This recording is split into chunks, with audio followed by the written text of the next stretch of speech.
kefahaman agama yang mendalam lah. Contohnya hingga sekarang dia dapat terbitkan banyak buku, Jejak Khalifah, buku pesan-pesan taubat, pesan-pesan iman. So korang boleh beli di bawah. Setakat tahun ni, bulan 5 dah menulis sebanyak 30 artikel di media sosial dan dijenamakan sebagai Minda Presiden.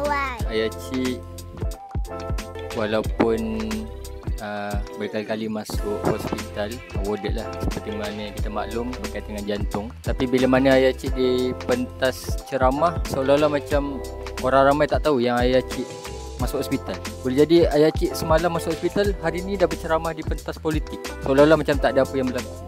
Dia bagaimana orang melihat Ayah Cik tu sendiri, aizah dia.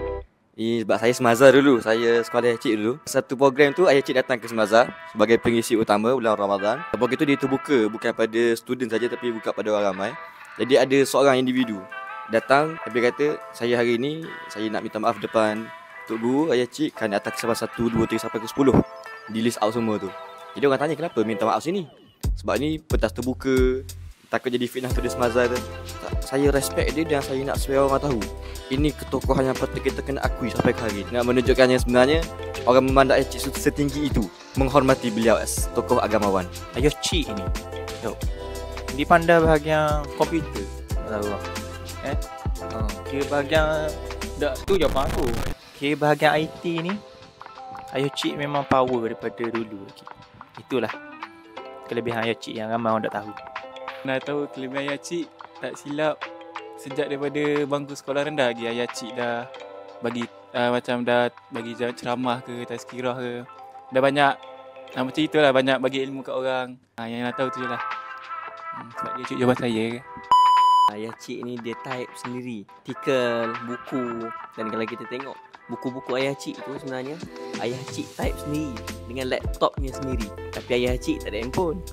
Tu antara yang menariknya lah. Adalah satu pembacaan ni yang menarik saya bila saya tahu yang Ayah Cik ni seorang yang bersungguh dalam menuntut ilmu. Dulu dia waktu dia berkunjung ke Mekah, dia ada tuntut ilmu dengan Syekh Yasin Fadani. Jadi itulah antara fakta yang saya rasa macam rare lah. Dia seorang pemimpin yang sangat dikagumi. Jarang kita lihat pemimpin ni dia mempunyai keseimbangan di antara ilmu duniawi dan ukhrawi lah. Umurnya dihabiskan untuk mendidik anak bangsa, khususnya Terengganu. Tapi dialah sekarang ni media sosial kan, so satu Malaysia, satu dunia boleh tengok. Mendidik generasi yang lama dulu sampailah ke sekarang masih lagi tidak ketinggalan untuk sentiasa setiap minggu kuliah duha di Masjid Sheila. Ayah Cik pernah ajar kitab akidah, Jawahirus Saniyah dan juga kitab fiqh, Munyatul Musalli. Selalu kalau kita sebut Ayah Cik, mesti kita akan bayangkan Ayah Cik ajar kitab politik juga, kepimpinan juga. Tapi tak, Ayah Cik menggunakan kitab Fardu Ain untuk mengajar dan memahamkan masyarakat dengan asas Islam terlebih dahulu. Barulah pergi kepada cabang yang lebih besar, iaitu kepimpinan dan siasah. Saya dulu alumni MDQ tahun 2000. Hari Sabtu, pagi-pagi kita duduk asrama, kita akan ke tepi pantai untuk tangkap ketam kecil-kecil kat tepi tu.